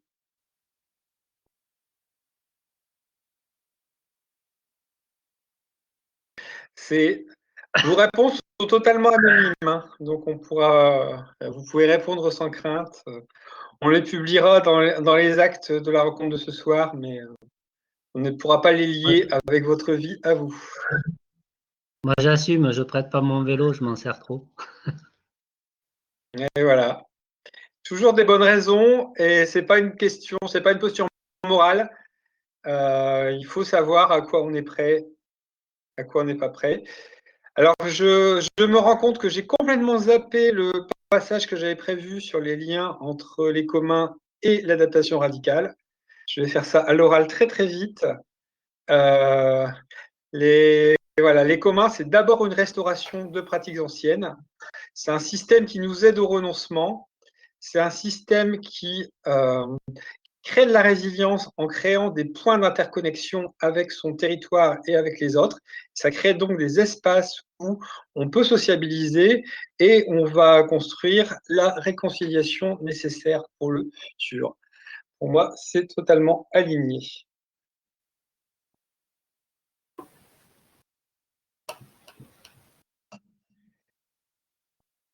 Et voilà, donc vous êtes nombreux à avoir fini ou être en train de finir. Donc je vais me taire et passer la main à Pauline pour le mot de la fin. Alors, merci à tous d'être restés là jusqu'au bout. Ce que je vous propose, c'est de nous dire en vraiment très synthétiquement avec quoi vous repartez ce soir après cet échange et cette présentation des communs. Et je vais commencer par la fin de ma liste, en tout cas. Je ne sais pas si tout le monde a le même ordre, en tout cas, mais je vais inviter Mélina et ensuite Marc du Vivier à nous dire avec quoi ils repartent ce soir.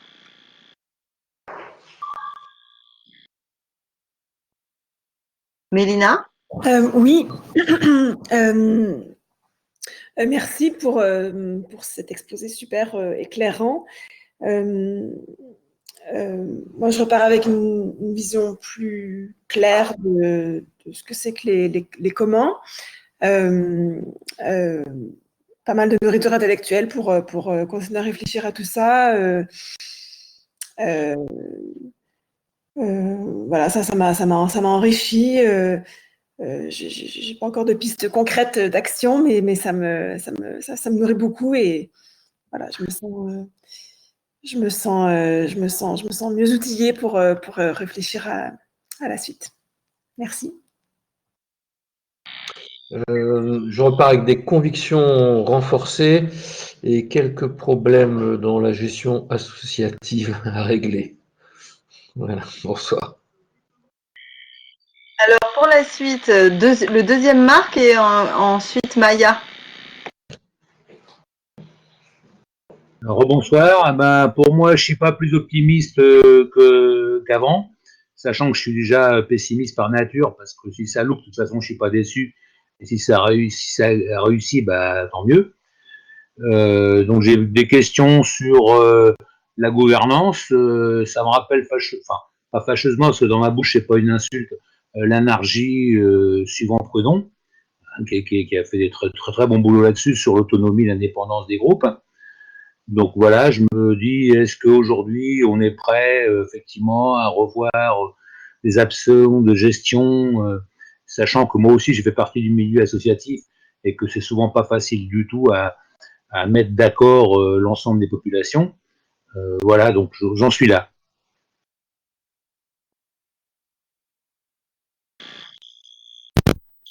Maya, à toi. Moi, c'est simple, j'ai été fatiguée en arrivant et je repars avec beaucoup d'énergie et de gratitude pour ce temps de partage. Merci à tous, vraiment. Ça fait du bien. Alors, merci Maya pour la suite. Lorenzo, puis Loïc Stéphane. C'est à mon tour, c'est ça? Vous m'entendez? Je suis arrivé en cours là, hein. C'est Didier qui m'a donné l'opportunité de venir vous rejoindre. Oui, effectivement, je reviendrai sur le puissant facteur humain qu'on retrouve, qui transverse à tout ce qui est en train de à toute l'humanité et sur lequel on ne met pas suffisamment d'attention. Voilà ce que je dirais. Merci. Et bonjour particulier à Maya et Julien que j'avais pas vu depuis fort longtemps. Merci Lorenzo. Loïc, à toi. Ouais, moi je repars à la nécessité de revisionner à tête reposée la conférence. J'ai dû m'absenter un peu parce que ma femme a eu le temps de travail professionnel qui a un peu débordé, donc il a fait que je cuisine et que je fasse tout un tas de choses. Mais et puis après, avec cette complexité des groupes qu'il faut creuser parce que c'est jamais gagné et donc du coup beaucoup d'humilité face aux problèmes qu'on a à régler. Merci Loïc. Alors en suivant Julie Do et ensuite Joanne. Oui, Julie, je repars avec des questions.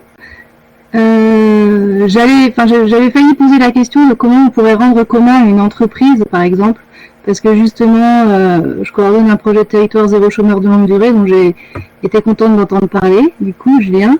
Et moi, je me pose cette question, ouais, Maya dit que c'est surtout un état d'esprit, et en même temps, comment on protège, comment on sécurise avec un statut juridique cet état d'esprit-là, avec le choix de gouvernance qu'on va pouvoir choisir, sachant que c'est limité dans la société dans laquelle on est, quoi.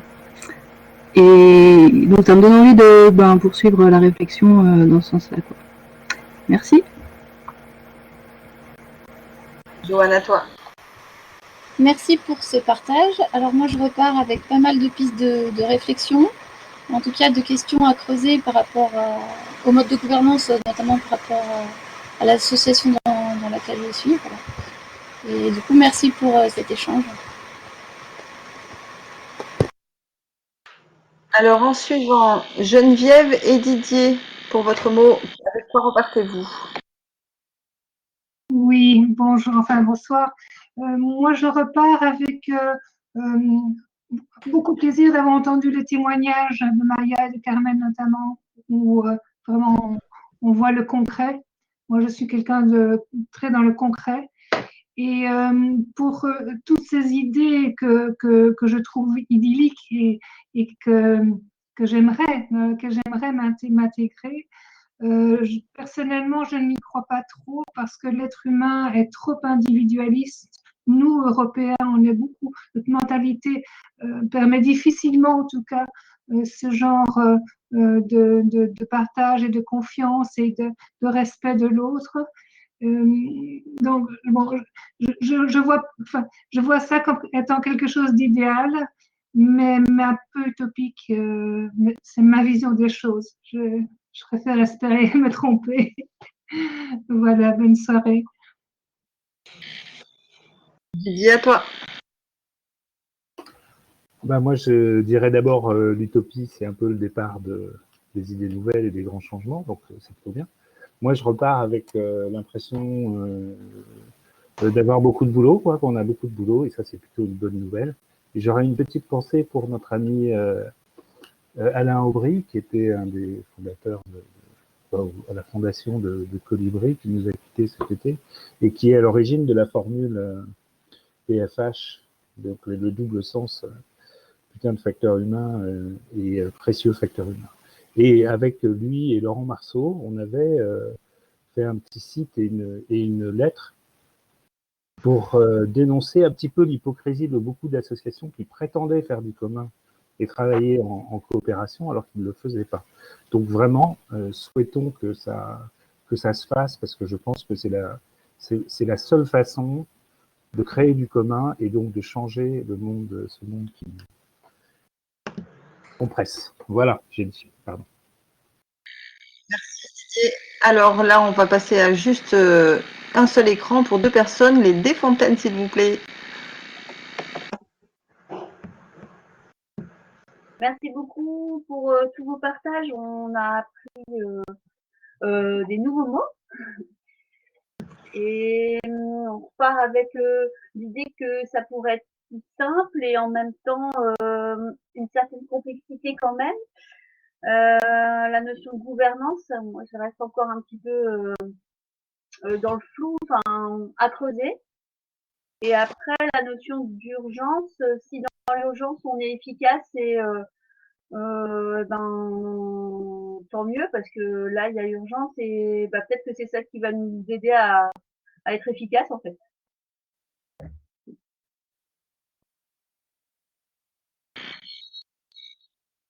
Ah, c'est une personne pour 2, ok. Ou tu veux parler aussi? Non, on est sur plusieurs idées de projets justement, et c'est vrai que c'est intéressant de savoir comment aménager cette gouvernance. Il y a beaucoup de questions autour de ça. Je pense que ça va se faire de soi-même en fonction du type de projet, du nombre de personnes qui y adhèrent. C'est ça qui est compliqué, c'est que chaque projet a une gouvernance qui va être qui lui est propre en fait, je pense. On va découvrir petit à petit. Merci. Ok. Merci à vous aussi d'être là. Alors, en suivant, Daniel et puis Cédric du Québec.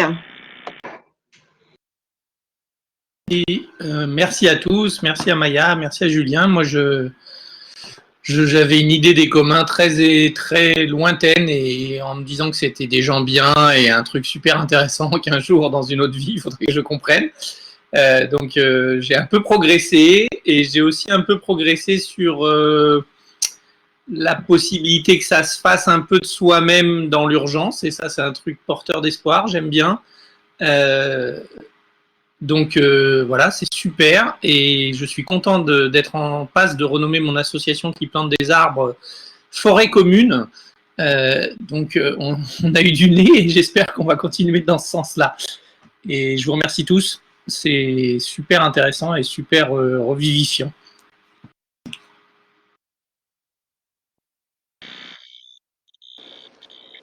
Bon, eh bien moi, je reviens renseigner.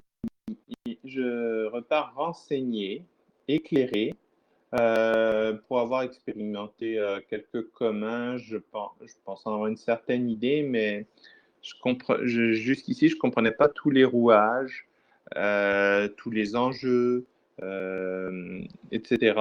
Et en fait, ça me permet de mieux le comprendre, mieux le conceptualiser.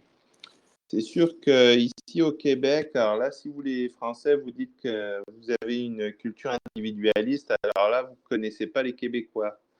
Alors là, à quel point, parce que un Québécois, pour faire simple, c'est un hybride entre un Américain et un Français. Donc, je pense pas qu'il y ait plus je pense qu'il y a pas mal plus d'individualisme quand même chez le Québécois, même s'il y en a bien moins que chez l'Américain. Et comment mettre des communs en préparation de l'effondrement dans un pays qui s'en fout royalement, qui s'imagine que l'abondance sera pour lui ad vitam aeternam? Je ne pense pas que c'est possible. Par contre, comme je suis convaincu de mon vivant que je vais voir les choses merder royalement, ici aussi, ça permet aussi d'avoir des outils d'adaptation quand ça va vraiment chier, puis que les gens vont avoir les yeux en face des trous. Et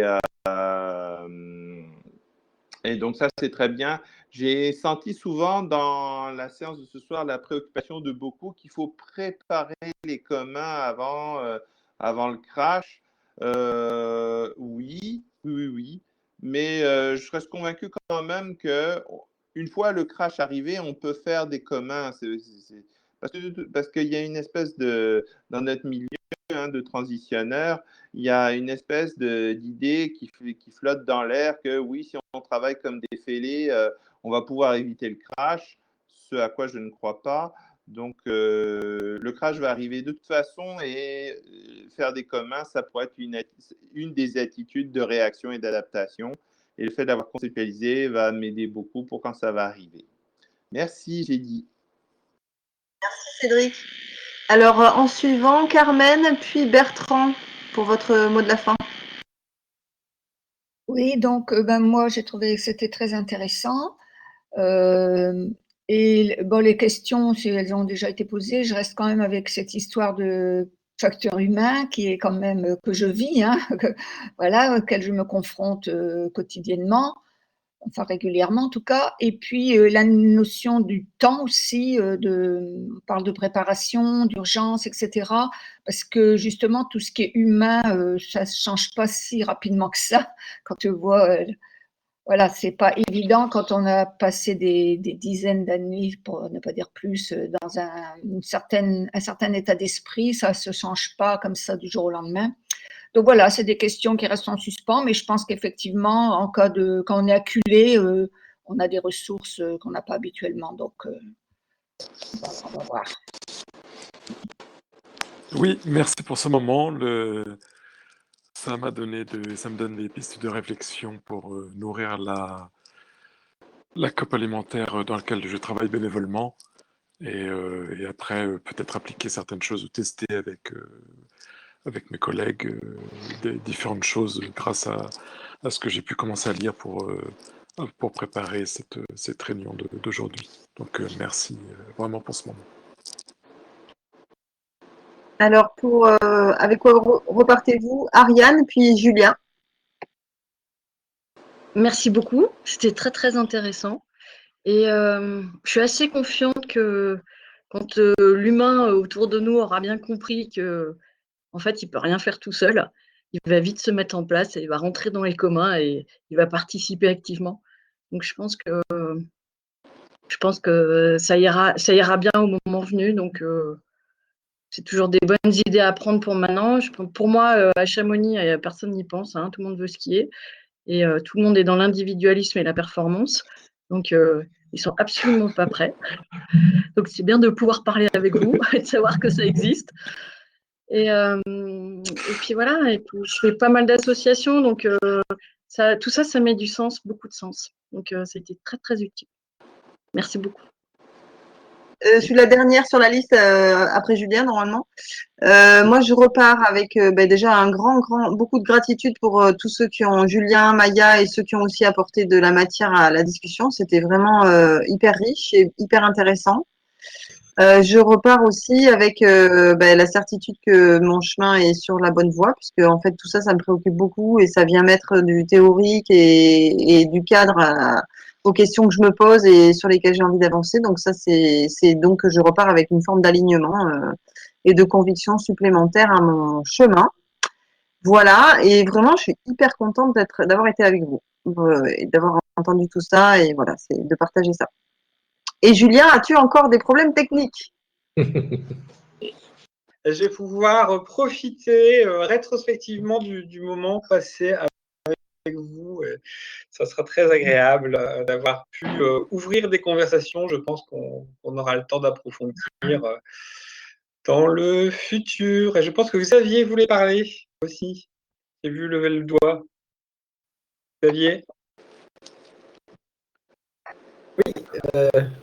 Oui, je voulais aussi dire que merci pour l'énergie qu'il y avait dans ce groupe. Je repars avec de l'énergie, ça fait du bien. Et aussi stimulé par la question que j'ai entendue de Julien, mais vouloir ne laisser personne de côté dans un commun, est-ce que c'est un poids ou est-ce que c'est une chance? À bientôt. Julien, est-ce que tu veux donner des prochaines échéances ou